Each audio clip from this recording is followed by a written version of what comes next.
গ্রেপ্তার করবে, এরা থানায় নিয়ে যাবে, এরা ভয় দেখাবে। আপনারা ভুলে যাবেন না আমাদের এক বাঙালি মেয়ের নাম প্রীতিলতা ওয়াদ্দেদার। আজকে আপনাদের যেমন বেকার করছে, দেখবেন গরিব হকার যুগ যুগ ধরে হকারি করে নিজের পেটের ভাত চালাচ্ছে, মা বাবাকে খাওয়াচ্ছে। সেদিন আমার কাছে একজন এসছেন যে আমরা 3 পুরুষ হকারি করছি স্যার, কি খাওয়াবো আমার মাকে? এগুলো বলতে গেলে আমার বুক ফেটে কান্না আসে, বলতে পারি না। তাদের পর্যন্ত তাড়িয়ে দেওয়া হচ্ছে। ঝুপড়িবাসী বছরের পর বছর মাথার উপর কোনো রকম একটা ছাউনি দিয়ে আছেন, তাদেরও বুলডোজার দিয়ে তাড়িয়ে দেওয়া হচ্ছে। এই সবাইকে এক জায়গায় করতে হবে, করে লড়তে হবে। গ্রেপ্তার করবে, এরা থানায় নিয়ে যাবে, এরা ভয় দেখাবে। আপনারা ভুলে যাবেন না আমাদের এক বাঙালি মেয়ের নাম প্রীতিলতা ওয়াদ্দেদার। আমি বিদেশি মেয়েদের নাম করছি না। আপনারা ভুলে যাবেন না আমার বাঙালি মেয়ের নাম ছিল কল্পনা দত্ত। আপনারা ভুলে যাবেন না, এটা আপনারা জানেন না, এটা ঘটনা। মাস্টারদা সূর্য সেন, তাকে ধরবার জন্য ব্রিটিশ ফতোয়া দিয়েছিল যে ধরে দেবে তখনকার আমলে তাকে 10,000 টাকা দেওয়া হবে। একদিন এক বিশ্বাসঘাতক যখন মাস্টারদা ভাত খাচ্ছেন, পুলিশকে ধরিয়ে দেয়।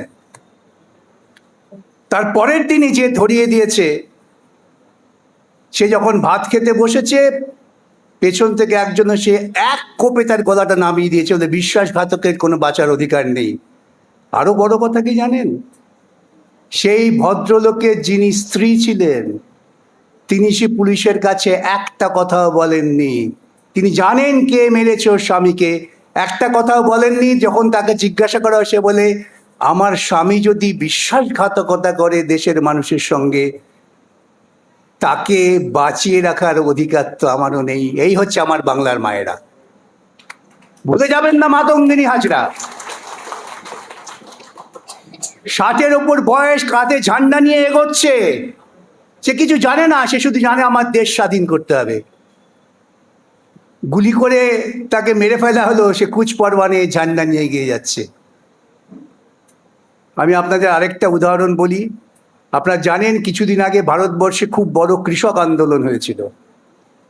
আমি সেখানে গিয়েছিলাম। আমি গিয়ে দেখলাম ঘরের মহিলারা যারা পুরুষের সামনে এতটা ঘোমটা দিয়ে থাকেন, তারা রাস্তা বসে দখল করেছেন। ঘোমটা টোমটা কিছু নেই, বরং আমাকে ধমকাচ্ছেন। আমার তখন করোনার ভয়ে মাস্ক পরা ছিল, বলছি ইয়ে হটাও। আমি সরিয়ে দিয়েছিলাম। বলে বাঙাল সে আয়ে হো, বাতাও কেসে হো রা হ্যায়। বাঙাল থেকে এসছো, দুটো কথা বলো। বাঙাল মানে ওরা জানে লড়াইয়ের জায়গা। গ্রামের কৃষক রমণী বড় রাস্তা দখল করে বসে আছে, যেতে দেবো না কাউকে যতক্ষণ না আমাদের কৃষকদের দাবি পূরণ হচ্ছে। তাদের কাছে আমি মাতঙ্গিনী হাজরার গল্পটা করেছিলাম। ওই কৃষক রমণীরা লাফিয়ে উঠে বলছে, হাম ऐसे होंगे, আমরাও মাতঙ্গিনী হব, আপনাদেরও মাতঙ্গিনী হতে হবে। আপনাদের এইরকম বহু ক্ষেত্রের সাধারণ দরিদ্র গরিব মানুষ, তিনি যে ধর্মেরই হন না কেন, তারা কিভাবে নিপীড়িত হচ্ছে। এই নিপীড়নটার পেছনে বেশ কিছু গূঢ় কারণ আছে। আমাদের কারণটা বুঝতে হবে। এটা ভাববেন না যে হঠাৎ এত ভোট পেয়ে বিজেপি সরকার ক্ষমতা এলেন, এসেই তারা সিদ্ধান্ত নিলেন যে মিড ডে মিলটা ইসকনকে দিয়ে দেওয়া হবে। এর পেছনে একটা গভীর কারণ আছে। এই কারণটা আপনাদের বুঝতে হবে। তারপরে অন্য প্রসঙ্গে আসছি। আপনারা জানেন যে ভারতবর্ষের যে বিজেপি সরকার, যার প্রধানমন্ত্রী হচ্ছেন মোদি, তিনি আমেরিকার সঙ্গে একটা চুক্তি করেছেন। এটা মন দিয়ে বোঝবার চেষ্টা করবেন। সেই চুক্তিতে বলা হয়েছে আমেরিকা থেকে সোয়াবিন ভারতবর্ষকে কিনতে হবে। আমেরিকার সোয়াবিন কেনার বাধ্যতামূলক চুক্তি আমাদের মোদি সাহেব করে এসেছেন ট্রাম্পের সঙ্গে। তাহলে এই সোয়াবিনটা যে আমেরিকা থেকে আনা হবে, সোয়াবিনের বাজারটা কোথায়? প্রথম সহজ বাজার হচ্ছে দরিদ্র মানুষকে আক্রমণ করো। যারা চট করে বুঝবে না, ওদের ধারণা দরিদ্র মানুষরা একটু বোকাশোকা হন, তারা বোঝেন না। মিড ডে মিল যে আন্দোলনটা শুরু হয়েছিল, আপনাদের বন্ধুদের কাছে আপনারা শুনবেন, আমি দীর্ঘ আলোচনায় যাব না, সেটার সঙ্গে কিন্তু ভারতবর্ষের স্বাধীনতা আন্দোলনের একটা যোগ আছে। যে আমার ভারতবর্ষের শিশুরা তারা ঠিক ঠিক পুষ্টি পাবে কিনা, যে সমস্ত মেয়েরা মাতৃসম্ভবা হবেন তাদের পুষ্টি হবে কিনা, এবং যদি আমি পুষ্টি সম্পন্ন মা পাই তবে পুষ্টি সম্পন্ন যদি শিশু জন্মায় সেই শিশুর বুদ্ধি বৃত্তির বিকাশ হয়, সে স্বাধীনভাবে ভাবতে পারে। আপনারা সকলেই মা, আপনাদের কাছে তো নতুন করে ব্যাখ্যা করার কিছু নেই। এই মানুষ জন্মের কারখানা একটাই, পদ্ধতিও একটাই।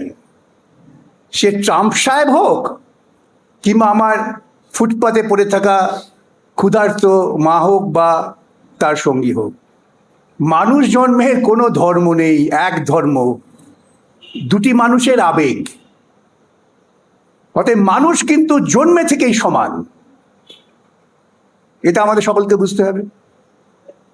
শিশু যখন জন্মায় মায়ের গর্ভ থেকে যখন সে মাটিতে নামে, শিশু বেঁচে আছে কিনা কিভাবে আমরা ঠিক করি?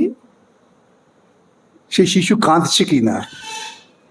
ডাক্তারবাবুরা বাচ্চাটাকে কাঁদায় থাপ্পড় মেরে মেরে, আর যতক্ষণ না বাচ্চাটা কাঁদছে মাও কাঁদতে থাকে, কারো প্রসব যন্ত্রণা আছে যন্ত্রণা, কিন্তু যেই বাচ্চাটা কাঁদে মায়ের মুখে হাসি আসে। এটা সবাই জানেন আপনারা, আমাকে ব্যাখ্যা করতে হবে না। কেন? বাচ্চা বেঁচে আছে, আমি একটা নতুন জীবন সৃষ্টি করেছি। কিন্তু সে কাঁদছে কেন?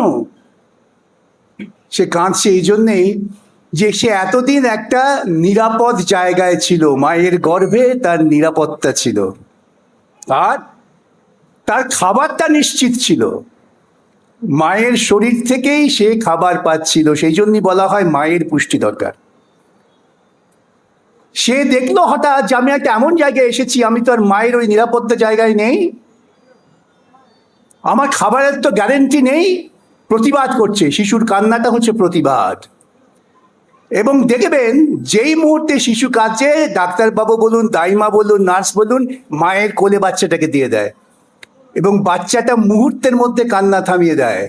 কেন জানেন? বাচ্চাটা মনে করে আমি তো আমার পুরনো জায়গায় ফিরে এসেছি, আমি নিরাপদ আছি। এবং সেই জন্যই মায়েরা একটা বাচ্চাকে বড় করবার জন্য নিজে না খেয়ে যন্ত্রণা সহ্য করে যে করেই হোক আমার বাচ্চাটা বড় হোক। কিন্তু বড় হওয়া মানে কি? শুধু হাত পায়ে বড় হওয়া তা তো নয়। বড় হওয়া মানে তার বুদ্ধিবৃত্তির বিকাশ হওয়া, সে চিন্তা করতে পারবে, সে লড়তে পারবে, তার সামনে যদি কোনো বাধা আসে সেই বাধার সঙ্গে সে মোকাবিলা করতে পারবে। এটা কিন্তু সব মা বাবার মনের একমাত্র আকাঙ্ক্ষা। বিজ্ঞানীরা বলছেন এই যে সে যে লড়তে পারবে, সে শক্তি পাবে কোথায়? তার প্রথম শক্তি হচ্ছে সুষম খাদ্য। সুষম খাদ্যটা কি? আমরা তো প্রতিদিন শিখি, বিজ্ঞান এটাই প্রতিদিন শিখি, নতুন করে বুঝি এবং সেটা সমাধান করার চেষ্টা করি। যে একটা বাচ্চা বাড়বার জন্য বিজ্ঞানীরা বলছেন তার প্রোটিন দরকার, আমাদের শরীরের বৃদ্ধির জন্য প্রোটিন। এখনো চিকিৎসকরা, আমি যখন অসুস্থ হই তখন দেখে বলেন আপনার কিন্তু প্রোটিন ঘাটতি হচ্ছে, এই বুড়ো বয়সেও। তাহলে প্রোটিনটা হচ্ছে মানুষের কোষ বৃদ্ধির একটা অন্যতম গুরুত্বপূর্ণ উপাদান। তাই দেখবেন গ্রামগঞ্জের মানুষেরা গেড়ি গুগলি খায়। আমরা শহুরেবাবুরা গেড়ি গুগলি বলি, কিন্তু গেড়ি গুগলির মধ্যে প্রচুর প্রোটিন আছে। এবং এখন বহু বিদেশে ওই গুগলিকে সুন্দর করে সাজিয়ে গুছিয়ে অনেক টাকা দামে বিক্রি করা হয়। আমরা গাছের ফল খাই, পুকুরের মাছ খাই, আমার ঘরে হাঁস ঘোরায়, মুরগি ঘরে। কেন মুরগি পুষি, কেন ঘাস পুষি? ওই ডিমটা, সেই ডিমটা আমার খাদ্য, আমাকে পুষ্টি দেয়। এখন এই পুষ্টির ফলে গরিব মানুষ সচেতন হচ্ছে, তার বুদ্ধি বাড়ছে, সে প্রশ্ন করছে যে আমি কেন খেতে পাবো না, সে প্রশ্ন করছে কেন আমি স্কুলে যেতে পারবো না, সে প্রশ্ন করছে কেন আমার মা মাঠে গিয়ে কাজ করছে, তার যে বেতন তার সঙ্গে অন্য একজনের যে বেতন ফারাক থাকবে। এই প্রশ্নগুলো যে করছে, এতে সমাজের সুবিধাভোগী যারা, আপনারা গ্রামে থাকেন বা শহরে থাকেন, দেখবেন একদল লোক থাকে সুবিধাভোগী, যে কোনো কারণেই হোক, আমি সেই ব্যাখ্যা এখন যাব না। তারা চাইছে যে এদের এই মানসিক বৃদ্ধিটা না হোক। মানসিক বৃদ্ধি হলেই বিপদ, তো দরকার নেই বৃদ্ধি হওয়ার। তারা কোনো রকমে বেঁচে থাকুক। আমি যে বললাম আমাদের স্বাধীনতা আন্দোলনের সঙ্গে যোগ ছিল, স্বাধীনতা আন্দোলনের আগেও এই গরিব ছেলে মেয়েদের বৃদ্ধির জন্য পুষ্টি, ন্যূনতম পুষ্টি, বাড়িতে বাড়িতে হাঁস মুরগির ডিম সেই খাওয়ানো হতো, মাছ গুগলি এসব খাওয়ানো হতো। সেই জন্য আমাদের সংবিধান যখন পাই, এটা আপনারা সকলেই আপনাদের জানতে হবে। আপনারা ভাববেন না আমরা এত কিছু বুঝবো কি করে, আমরা কি লেখাপড়া জানি? আপনারা খুব জানেন লেখাপড়া। লেখাপড়া মানে শুধুমাত্র কলেজের ইউনিভার্সিটির ডিগ্রি না, জীবনের অভিজ্ঞতা আপনাদের থেকে কার বেশি আছে। সেই জীবনের অভিজ্ঞতা দিয়ে আপনারা দেখেছেন ব্রিটিশের বিরুদ্ধে লড়াই করার পর আমরা যখন স্বাধীন হলাম, তখন আমরা নিশ্চিত করলাম সব মানুষকে সমান সুযোগ দিতে হবে, সব মানুষের পুষ্টির গ্যারেন্টি করতে হবে। আজকে এই পুষ্টির গ্যারেন্টি কেড়ে নেওয়া হচ্ছে। এটা একটা দিক। কেন কারা হচ্ছে না? আমেরিকা ব্যবসা করবে, মুনাফা করবে, তার সোয়াবিন আমার বাজারে বিক্রি করতে হবে। এখন সরকার তারা সোয়াবিন কিনবেন, সেটা কিনে বাজারে ছাড়বেন কোথায়? এই স্কুলে ছেলে মেয়েদের দিয়ে দাও।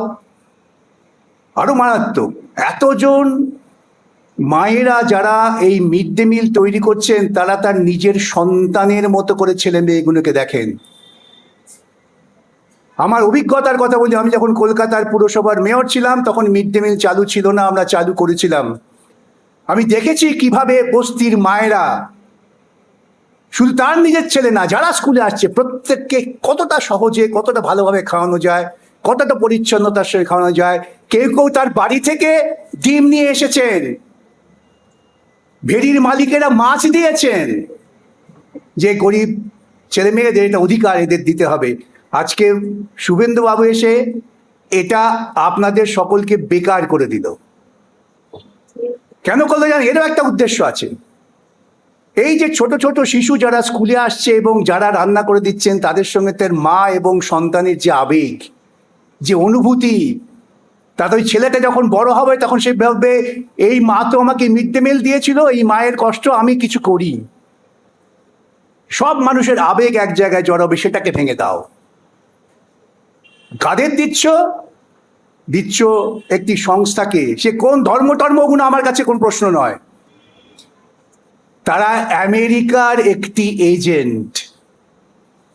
আমাকে আপনাকে কর্মচ্যুত করছে, আমার ঘরের ছেলে মেয়েদের পুষ্টির ঘাটতি ঘটাচ্ছে, আর তারা আপনাকে এসে বলবে, যাই হোক তাদের কথা, তার তিলক থাকবে, গলায় কণ্ঠি থাকবে, বাচ্চাটা জন্ম থেকে শিখবে গলায় কণ্ঠি দিতে হয়, মাথায় তিলক দিতে হয়। এক বিপজ্জনক ঝোঁক। সেজন্যই আপনাদের লড়াইটা অত্যন্ত গুরুত্বপূর্ণ, এবং প্রত্যেকটা লড়াইয়ের পেছনে যুক্তিসঙ্গত কারণটা আপনাদের বুঝতে হবে। আজকে সরাসরিভাবে আপনারা কর্মচ্যুত হচ্ছেন, এটা তো লড়তেই হবে, জীবিকার লড়াই। পাশাপাশি লড়তে হবে এই সোয়াবিন কোত্থেকে আসবে। আমার দেশে সোয়াবিন তৈরি হচ্ছে, আমার কৃষকরা সোয়াবিন তৈরি করছে, সেই সোয়াবিন নাকি সুদূর প্রান্ত আমেরিকা থেকে যে সোয়াবিন আসছে, তা কি আমার ছেলে মেয়েদের পুষ্টি দেবে, বুদ্ধি দেবে? এটা মাথায় রাখবেন। সেজন্যই সকলে মিলে একসঙ্গে লড়তে হবে। আজকে আপনাদের যেমন বেকার করছে, দেখবেন গরিব হকার যুগ যুগ ধরে হকারি করে নিজের পেটের ভাত চালাচ্ছে, মা বাবাকে খাওয়াচ্ছে। সেদিন আমার কাছে একজন এসছেন যে আমরা 3 পুরুষ হকারি করছি স্যার, কি খাওয়াবো আমার মাকে? এগুলো বলতে গেলে আমার বুক ফেটে কান্না আসে, বলতে পারি না। তাদের পর্যন্ত তাড়িয়ে দেওয়া হচ্ছে। ঝুপড়িবাসী বছরের পর বছর মাথার উপর কোনো রকম একটা ছাউনি দিয়ে আছেন, তাদেরও বুলডোজার দিয়ে তাড়িয়ে দেওয়া হচ্ছে। এই সবাইকে এক জায়গায় করতে হবে, করে লড়তে হবে। আমিটি তুমিটি করলে হবে না, সবাই মিলে সবাইকে নিয়ে সবার জন্যে লড়তে হবে। তার জন্য সংগঠন, সেই সংগঠনকে আপনাদের বাঁচিয়ে রাখতে হবে। আবারও বলি, শুধু আপনার সন্তানকে পুষ্টি থেকে বঞ্চিত করছে তা নয়, আপনাকে কর্মচ্যুত করছে তা নয়, আমার দেশের কৃষকদেরও সর্বনাশ করছে, কেন সয়াবিন আসবে আমেরিকা থেকে, এইটা মাথায় রাখবেন। এই লড়াইয়ের নেতৃত্বে যারা আছেন তাদের সঙ্গে আপনার যোগাযোগ রাখবেন। আমি আপনাদের সেবায় সবসময় আছি। নমস্কার।